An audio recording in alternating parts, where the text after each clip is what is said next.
So you got the stellate ganglion block. Maybe you felt better for a few weeks. Maybe you felt good for a few days. And then the symptoms came back. The brain fog returned, the anxiety crept back in, your heart rate started doing that thing again. And you're wondering, did it fail? Did I waste my money? Is something wrong with me?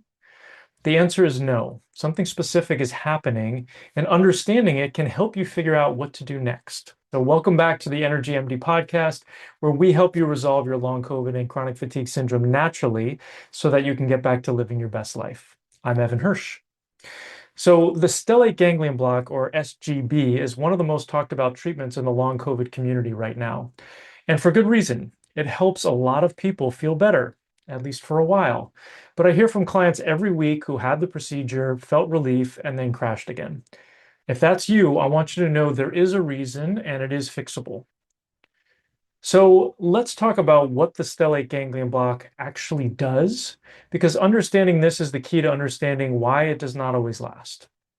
So the stellate ganglion is a cluster of nerves in your neck. It's part of your sympathetic nervous system, which is your fight, flight, or freeze. In long COVID and ME/CFS, this system gets stuck in overdrive.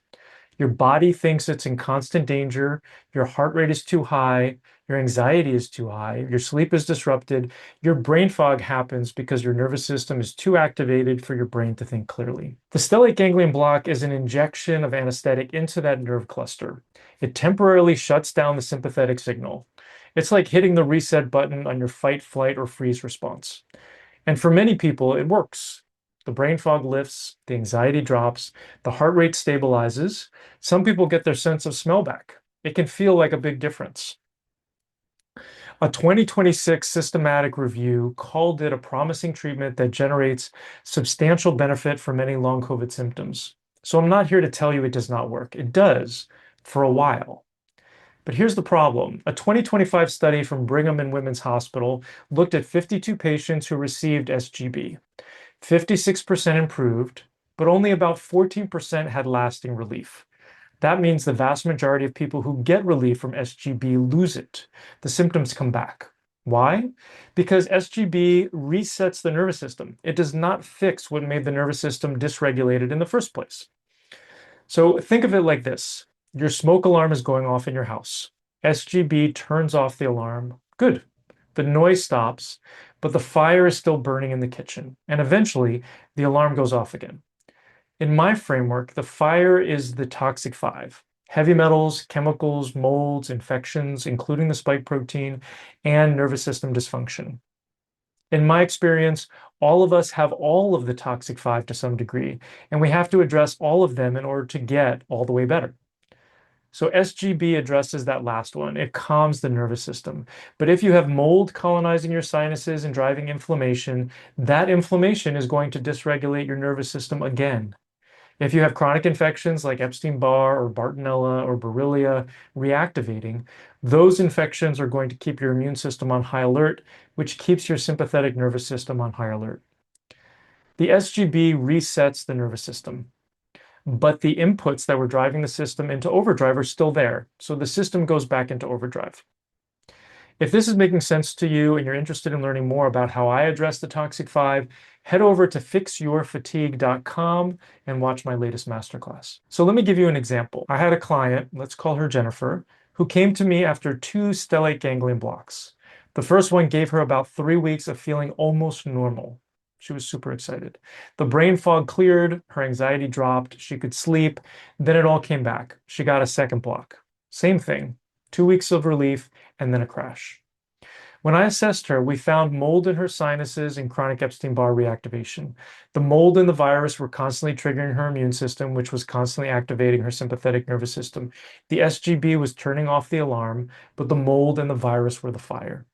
So we addressed all of the toxic five: the mold, the virus, the heavy metals, the chemicals, other infections, and the nervous system dysfunction with vagus nerve stimulation, nervous system retraining practices to help her nervous system stay calm while her body healed.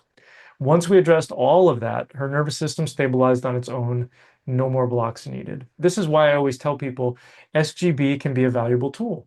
It can give you a window of relief. It can give you enough energy to do the deeper work. It can give you a break from your symptoms, which can be so important.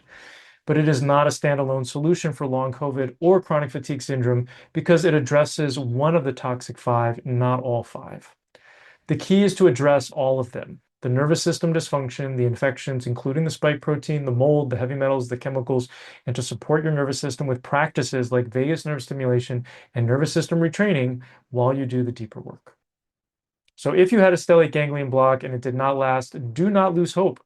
It means the block worked. It proved that your nervous system can calm down.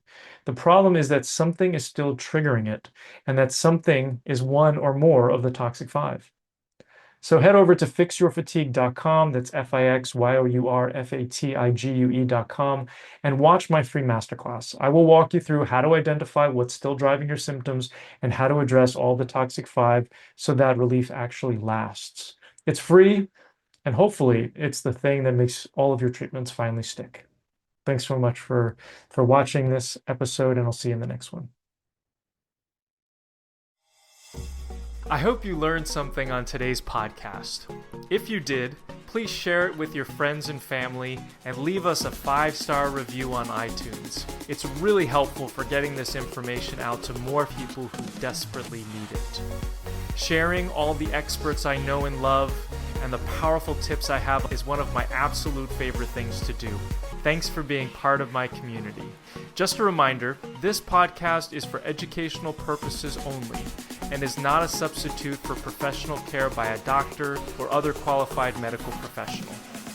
It is provided with the understanding that it does not constitute medical or other professional advice or services. Thanks for listening, and have an amazing day.